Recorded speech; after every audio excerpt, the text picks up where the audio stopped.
So it looks like the rumors that have been circulating the last few days are indeed true. Total War Pharaoh is indeed the next Total War game. It is our next actual, fully historical game.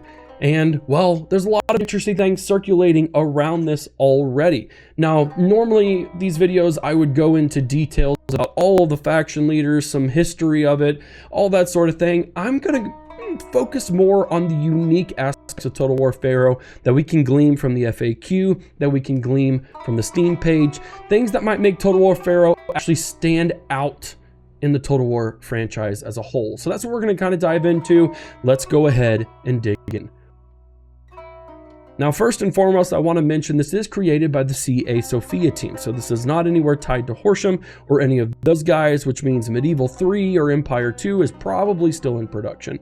And the CA Sophia team probably has absolutely nothing to do with it. So before you get your panties in a wad there, I want to establish that. But I'm also really excited that the CA Sophia team is leading this. And the main reason is when it comes to historical games, they are always very on point. And the first glimpse of what the CA Sophia team did was the Rise of Republic DLC for 2 Total War, which is a fine piece of work, and I really enjoyed it.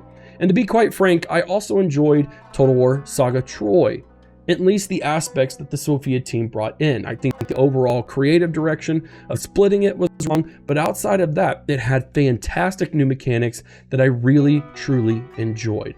So the fact that Total War Pharaoh is being developed by them as their own unique standalone game, which I would compare to a Napoleon or a Total War Attila, I think this is going to be a great work of art from that team. Now, some of the more interesting features here we can glean again from the Steam page and from the FAQ. But first, one of the things that I'm going to be really excited about is this idea of dynamic battles. Now, in the past, Total War games have certainly had weather effects. I think we've had some sandstorms. We've had fire from Total War Attila, which has affected like morale and things of that nature. But we haven't really seen battles that are truly shaped by the weather. And that seems a big piece of what's going on here.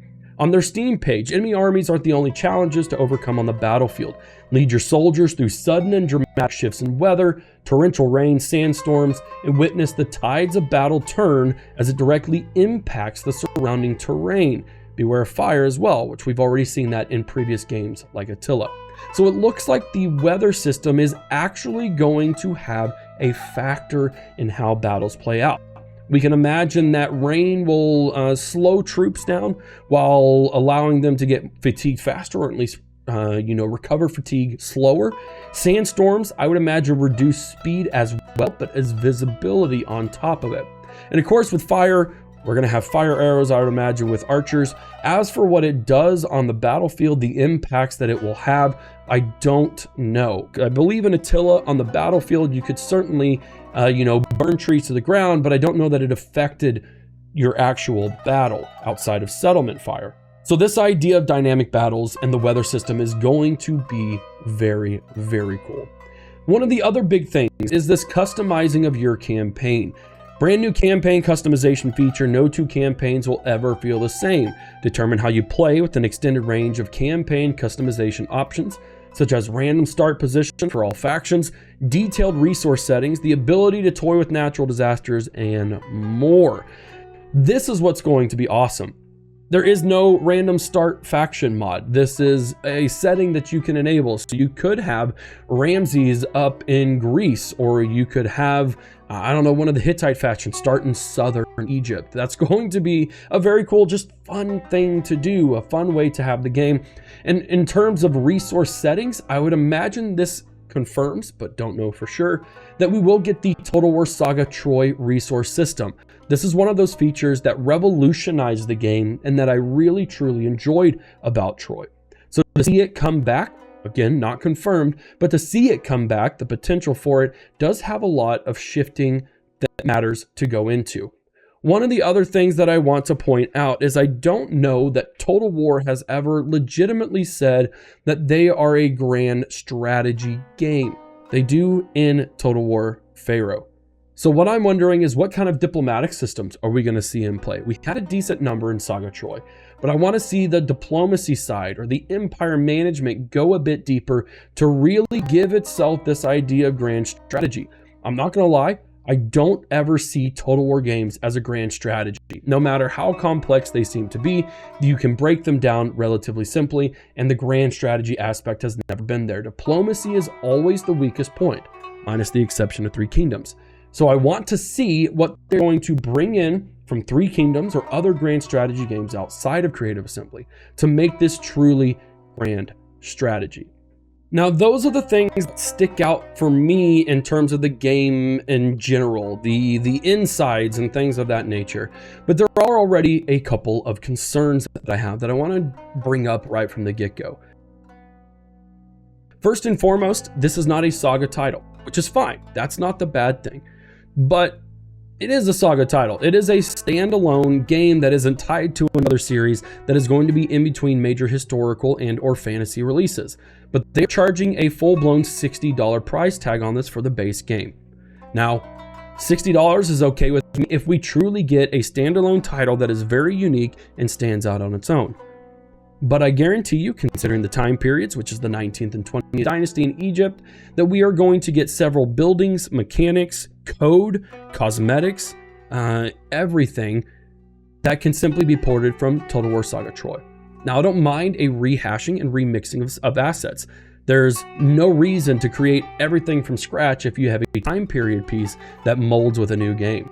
But my issue is that you have already then have created a great deal of production management that you've already been paid for, essentially, and you're just porting them over and rehashing them. A $60 price tag, if 60% of the assets are reused, I have an issue with. Now, that may not be it. As it looks right now, that's what it looks like. So what I want to see and hear to justify that price tag is a lot of very unique things that I can tell the production team has really gone above and beyond to make this work.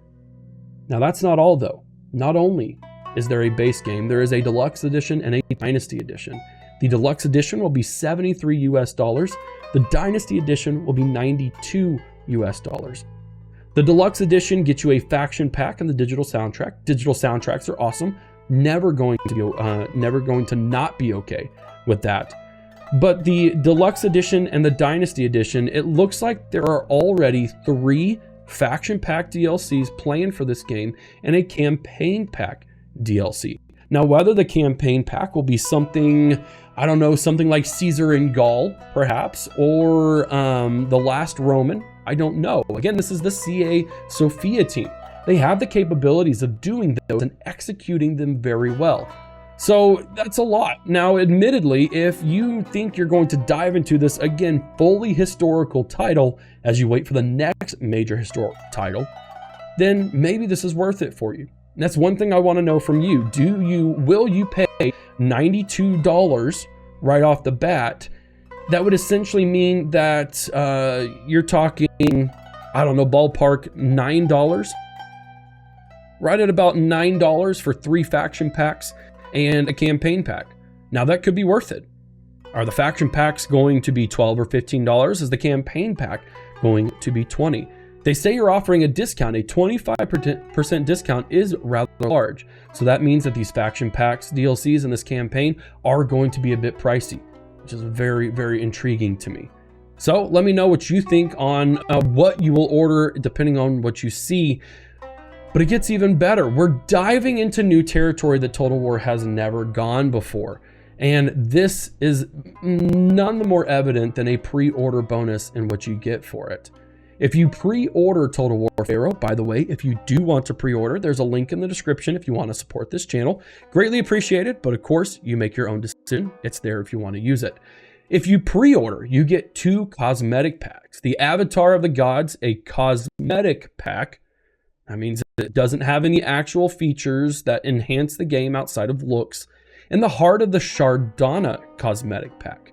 Now, the full sets are obviously not shown, but these are actual legit cosmetic packs for your units.